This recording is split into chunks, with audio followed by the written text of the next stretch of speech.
महाराष्ट्र की राजनीति में जब भी पंकजा मुंडे का नाम आता है तो अचानक राज्य का सियासी पारा हाई हो जाता है। इसी बीच एक खबर ने फिर से महाराष्ट्र का सियासी पारा हाई कर दिया है। दरअसल महाराष्ट्र के राजनीतिक गलियारे में चर्चा है कि बीजेपी की वरिष्ठ नेता पंकजा मुंडे को बार बार दरकिनार किया जा रहा है। इस बीच महाराष्ट्र पर अपनी पकड़ मजबूत करने की कोशिश कर रही बीआरएस ने पंकजा मुंडे को मुख्यमंत्री पद का खुला ऑफर दिया है। इस बीच एनसीपी प्रवक्ता अमोल मिटकरी ने बड़ा बयान दिया। उन्होंने कहा कि पंकजा मुंडे जल्द ही एनसीपी में शामिल होंगे। मिटकरी ने कहा कि बीजेपी प्रदेश अध्यक्ष चंद्रशेखर बावनकुले को इसकी जानकारी है। पंकजा मुंडे की नाराजगी और बीआरएस के ऑफर के बारे में पूछे जाने पर अमोल मिटकरी ने कहा, एकनाथ खड़से ने पंकजा मुंडे से मुलाकात की थी।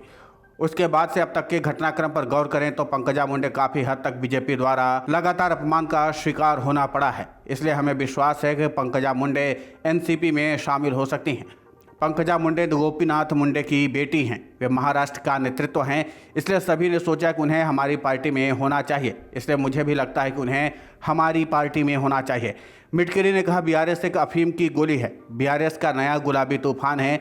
बीआरएस या एआईएमआईएम को पंकजा मुंडे को क्या पेशकश करनी चाहिए, ये उनका सवाल है। लेकिन मुझे नहीं लगता कि पंकजा मुंडे उनके प्रस्ताव को स्वीकार करेंगे और बीआरएस के पीछे जाएंगे। जो लोग बीआरएस के पेच में फंसे हैं उनका महाराष्ट्र में भविष्य अच्छा नहीं है, क्योंकि तेलंगाना के मुख्यमंत्री ने अभी तक बीआरएस को महाराष्ट्र में कोई चेहरा नहीं दिया है। ये तो गुलाबी तूफान है, कुछ दिनों में शांत हो जाएगा। लेकिन बीजेपी में केवल चंद्रशेखर बावनकुले ही जानते हैं कि पंकजा ताई कुछ दिनों में उनकी पार्टी छोड़कर एनसीपी में शामिल हो जाएंगे। अगर पंकजा मुंडे एनसीपी में शामिल हुई तो क्या उन्हें मुख्यमंत्री पद दिया जाएगा? ये पूछे जाने पर अमोल मिटकरी ने आगे कहा, कौन मुख्यमंत्री बनना चाहता है ये पूरी तरह से पार्टी का फैसला है। जहाँ तक मेरी जानकारी है वो गोपीनाथ राव मुंडे की बेटी हैं, जिन्होंने बहुजन समाज में ओबीसी के लिए बड़ी लड़ाई लड़ी। वे महाराष्ट्र में नेतृत्व कर सकती हैं। यही मजबूत नेतृत्व है। अगर वो हमारी पार्टी में शामिल होंगी तो निश्चित रूप से हमारी पार्टी की ताकत बढ़ेगी। बाकी सवाल मुख्यमंत्री पद का है और ये फैसला शरद पवार का है। हालांकि जो दावा किया जा रहा है कि पंकजा मुंडे को बीजेपी में उचित सम्मान नहीं मिल रहा है, इसका जिक्र खुद पंकजा मुंडे ने भी कई बार किया है। पंकजा मुंडे ने कई बार कहा है कि पार्टी में उनकी राय को महत्व नहीं मिलता है और न ही उनसे कोई राय ली जाती है। इसलिए कई बार वो अपने ही पार्टी के नेताओं को घेरने में पीछे नहीं रहती हैं।